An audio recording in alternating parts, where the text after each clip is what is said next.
Everybody, welcome to my accounting information system and debit and credit lecture. So we're going to learn all about the accounting cycle today. We're going to learn about the double entry system and the meaning of debits and credits.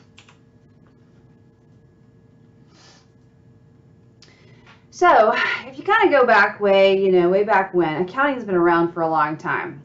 It goes back all the way to the 1400s.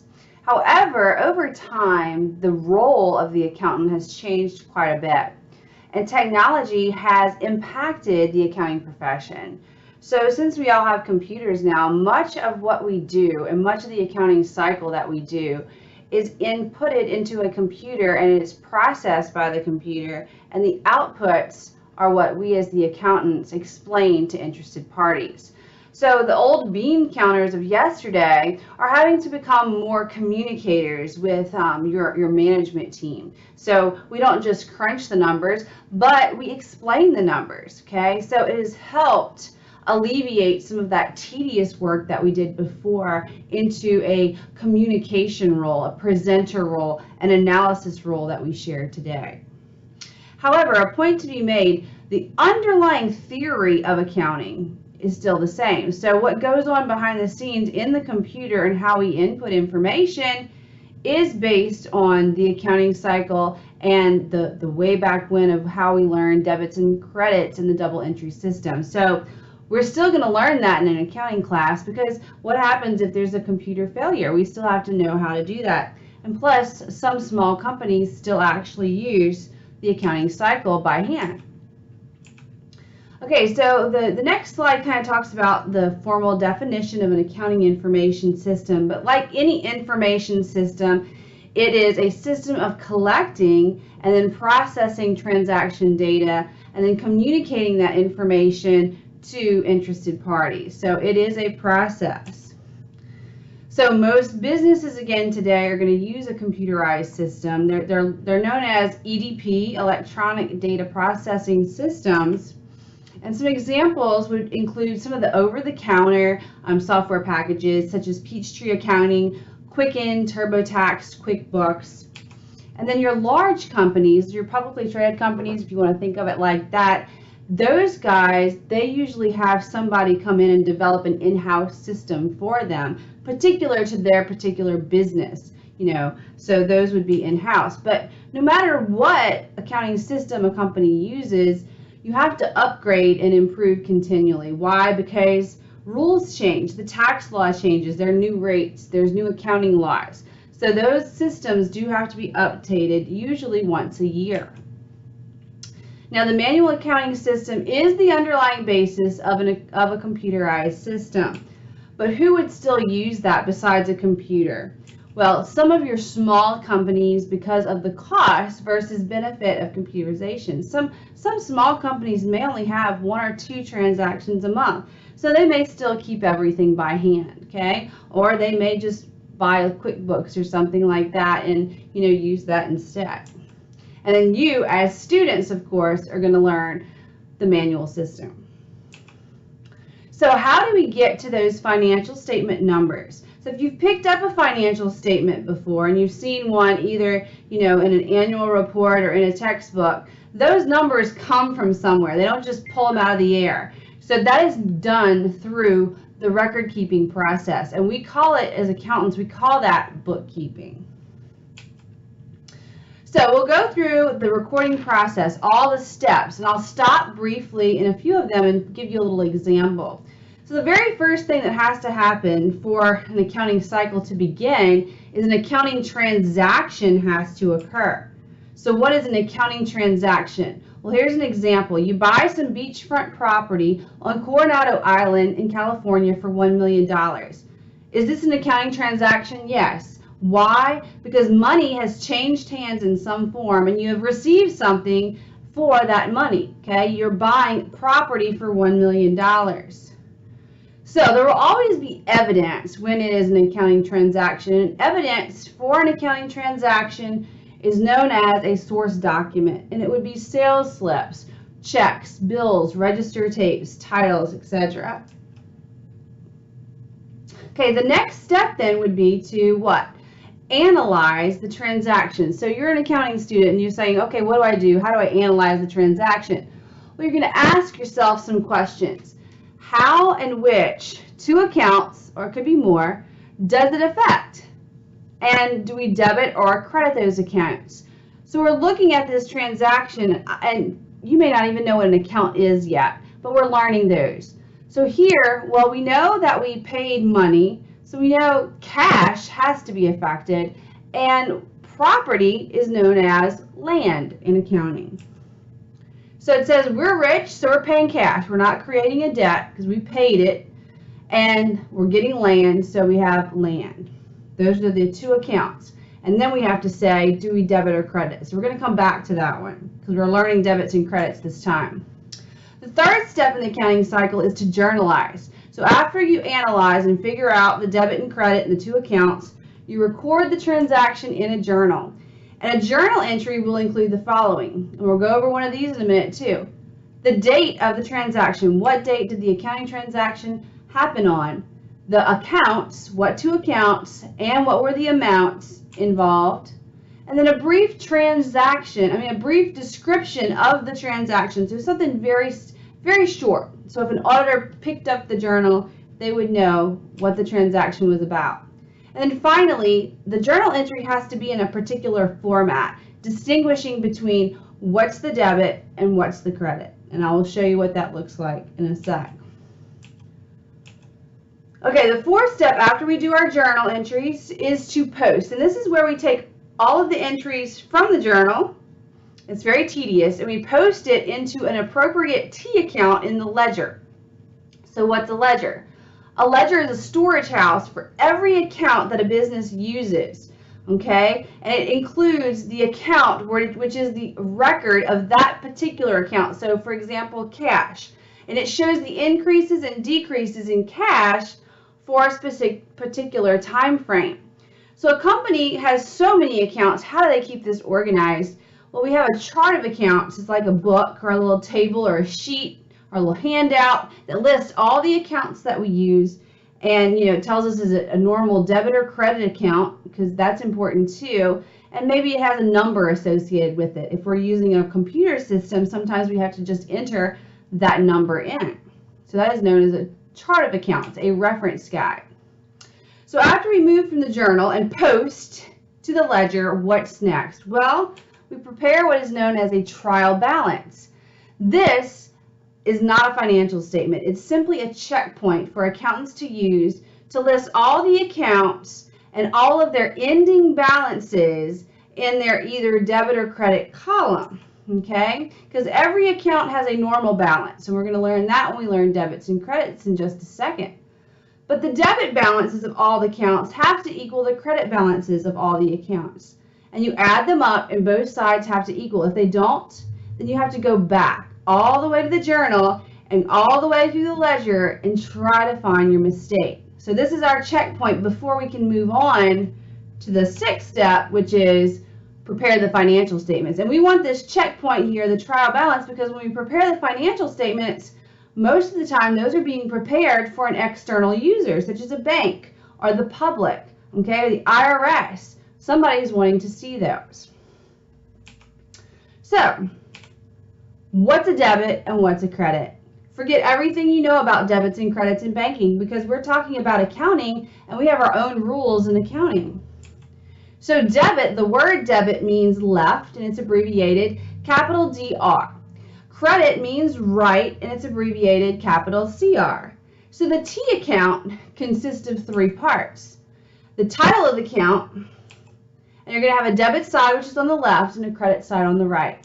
And it's called a T account in the ledger because it forms a T. That's the only reason, okay? And those would be the little accounts in the ledger itself. So let's go over some debit and credit procedures before we begin, and then I'll go over the rules with you along with some examples.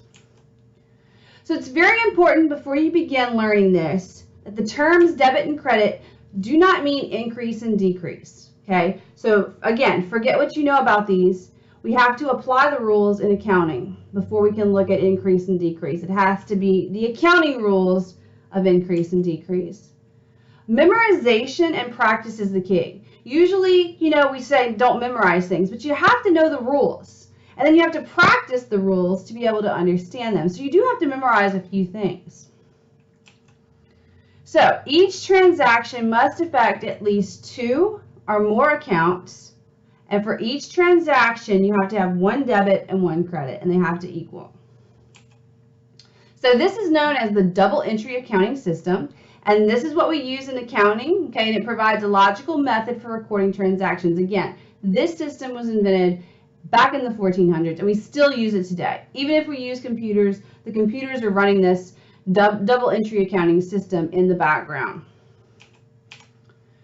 So let's go over debit and credit procedures and the rules. So we're going to talk about this in groups. First, we're going to talk about your assets.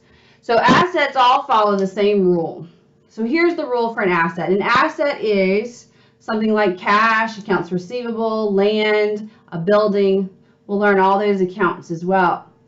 So if the transaction causes an asset to increase, the rule says to debit that asset, okay, in the journal entry. And then it would be posted as a debit in the T account in the ledger. If the transaction causes an asset to decrease, then you would credit that asset. And assets have a normal balance of a debit, okay? And why is that important? Okay, the normal balance is the side that will always increase it. So because I told you when we increase assets, we debit, you know now that means debit is an asset's normal balance. So before we move to the second rule, let's illustrate with our example. So back to the example.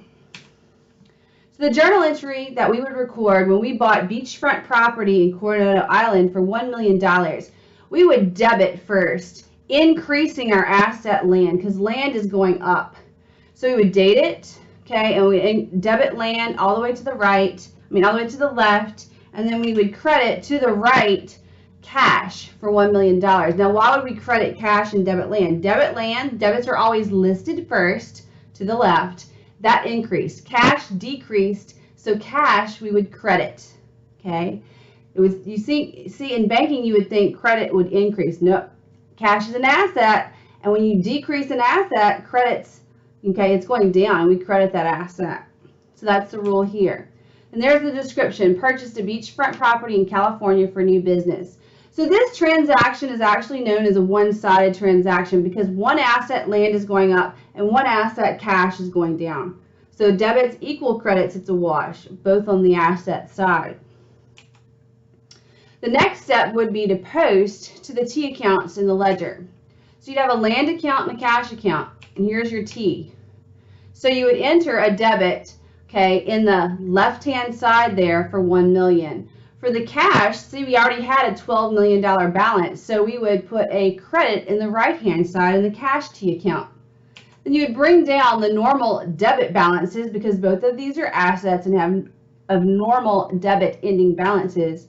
So we have a $1 million debit balance in land, and you'd bring down an $11 million debit balance in cash. So we would subtract $1 million from $12 million. Okay, what's the next account rule? Liabilities. Liabilities are our debts. So if we involve a liability, then the procedures are exactly the opposite of assets. Increases in liabilities are credits, and decreases are debits. Therefore, the normal balance of a liability is a credit, the side that increases it, which is the credit there. Stockholders' equity, we have a few accounts under stockholders' equity. We have common stock. It follows the same rules as liabilities. Increases are credits, decreases are debits, and a normal balance is a credit. So see, it's following the liability pattern because it's on the same side of the basic accounting equation as the liability. Retained earnings, increases are credits, decreases are debits, and normal balance is a credit. Okay, same as your common stock. Now, dividends decrease retained earnings. So dividends, if you have any, it's going to be treated like the asset side. Increases are debits, decreases are credits, and a normal balance is a debit. Okay, that's simply because a dividend is treated like an expense and it's deducted from retained earnings. The fourth rule is revenues. Revenues, increases are credits, decreases or debits, normal balance is a credit. So our revenue follows the same as liabilities and stock. And then you have expenses, and expenses increases or debits, decreases or credits, normal balance is a debit. Expenses are treated like your assets. So there's only two rules. Now you're going to group your account classifications into those two rules. If you're an asset, if you're an expense, and you're a dividend, increases or debits, decreases or credits, normal balance is a debit. If you're a liability, common stock, retained earnings, or revenue, those four, increases or credits, decreases or debits, and a normal balance is a credit. So group them in the two categories and understand the rules and memorize them and practice them, and then you will know double entry accounting. So for every transaction, you can follow these steps to start your journal entry process. First, analyze. What two accounts are involved? Like for our example, we had land and cash. What two accounts? Then ask yourself, what are these accounts? What type out of these five that I just listed? Are they an asset? Are they a liability? Are they stockholders' equity, revenue, or expense? Then you have to say, well, did the accounts increase or did they decrease? Right? Then you can use the debit and credit rules according to each one of these, whatever account they were, and then use double entry accounting to start the journal entry. So let's do business. We're going to go through an accounting process with an activity. So you guys remember that beachfront property that we bought? Well, now we're going to go through our first month of business to see how well we performed. We can't afford accountants yet, and we have to do our own books, so let's go ahead and analyze and record some transactions. All right, so let's look at these transactions. So if you're in an accounting problem, this is what you would see. And it says during the month of March, these transactions occurred. Now, hey, time to journalize and post, prepare a trial balance, and then prepare financial statements. We're not going to go that far in this lecture. I want to go over a few of these so you'll understand, do we debit or credit? So using that analytical procedure I just mentioned to you. So here's the first one, March 1st. Stockholders invested $13,000 cash in exchange for common stock of the hotel corporation. First step, what two accounts are involved? Well, we see cash and we see common stock. Then we say, what kind of accounts are those? Cash is an asset, common stock is equity. Did they increase or decrease? Well, cash went up because stockholders invested $13,000 in our business, and common stock also went up. All right, so we know that if cash is an asset and it increases, we know to debit cash for $13,000, and we know if common stock increases that we credit the equity account. So we have a debit of $13,000 to cash and a credit of $13,000 to common stock here. And that is a typical transaction that you will see when a new company starts out. All right, the second one, March 1st. Hired a bellboy at a salary of $300 per week, payable monthly. Well, you also have to ask yourself, is this an accounting transaction? And guess what? We hired him. It's not, okay? It is simply a, human resource transaction here. They're doing the paperwork, but we did not pay that bellboy, so there is nothing to record. So if you see this on a test, you'd put no entry and you wouldn't record anything. All right, the next one, March 2nd. Paid utility expenses for the month, $700. What two accounts are involved? Well, we see utility expenses. Yes, that's one. And we see the word paid. When you see the word paid, remember, cash is going down. So we know cash is involved, and cash is decreasing, and our expenses are increasing. So when an expense increases, we know to debit expenses. So we would debit utility expense for $700, and then we would credit cash because cash is going down for $700. Let's look at March 3rd. Purchased hotel supplies on account from Beach Bedding Company for $1,500. All right, what two accounts are involved? Hotel supplies and on account. Well, that says we have a debt, right? We're buying something on credit there. So that would be an account payable we would use for that because it's an account. We can classify it as account payable for beach bedding if we wanted to. And hotel supplies is the other account. What is hotel supplies? What kind of account? That's an asset. Supplies are an asset. And it looks like an asset, supplies is going up. And it looks like what else is going up? Our debt is going up, right? Our liabilities are going up. So we know when an asset increases, we debit that asset. So we're going to debit hotel supplies for $1,500, and then we're going to credit accounts payable, the liability, for $1,500 because it's going up as well. All right, on the 10th, we billed the guest for one night stay, $900. We're billing him.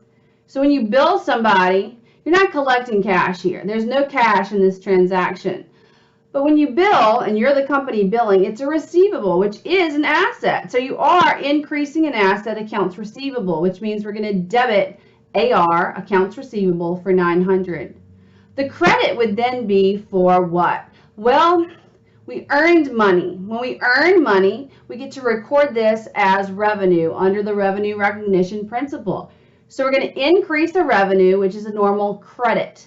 So the credit would be to revenue for $900. So you would have your debit of accounts receivable, your credit to revenue for $900. You could call it hotel revenue if you wanted. Okay, 11th, received a $500 cash advance from a future guest. Now this one's a little tricky. Okay, you're receiving cash, your asset, you know, cash is increasing. That's a debit to cash. We know, very easy that part. But the second part's not so easy. You want to say revenue, but have they stayed at our hotel yet? No, they haven't. So we can't recognize the money because we haven't earned it yet. So we call this unearned revenue. And unearned revenue is actually a liability until we actually earn it. So we record it as a liability called unearned revenue, and it's increasing, so we credit unearned revenue for $500. Now look at the 20th. Here's another revenue transaction. We received $1,800 cash from guest. This is very simple. We're receiving cash and we earned it. So $1,800 in cash. Cash is an asset. It's going up. So we're going to debit cash for $1,800. And we earned the money. So we're going to credit revenue for $1,800 as earned revenue, not unearned this time. Okay, on the 30th, we paid the bellboy for the month, $1,200. Here we paid him. Here would be an accounting transaction. You see the word paid, I told you that means cash is going down, so we know we're going to credit cash. The other opposite part of this is going to be a debit to salaries expense or wages expense for the employee. Okay, so you have a debit wages expense for $1,200 or salaries, whatever, and you can credit cash for $1,200. The last one on the 30th paid $800 to beach bedding on account. If you go back to where we bought those supplies on the 3rd, we're paying off part of our debt. So since our debt, our accounts payable is decreasing, we know we're going to debit accounts payable for $800 because it's going down, and debits decrease liabilities. And then we know we paid, the word paid means cash is going down, so we're going to credit cash for $800. So that's a debit to accounts payable for $800 and a credit to cash for $800. So once you do all these proper journal entries, you would go through the cycle and you would post all of those to their ledger T accounts. And then once you got their balances in their T accounts, you prepare a trial balance and you add up your debits, add up your credits, and then if they balance, you can go ahead and prepare your financial statements. All right, thank you for watching the video, and please like and subscribe, and please leave a comment if you enjoyed it. Thank you. Bye-bye.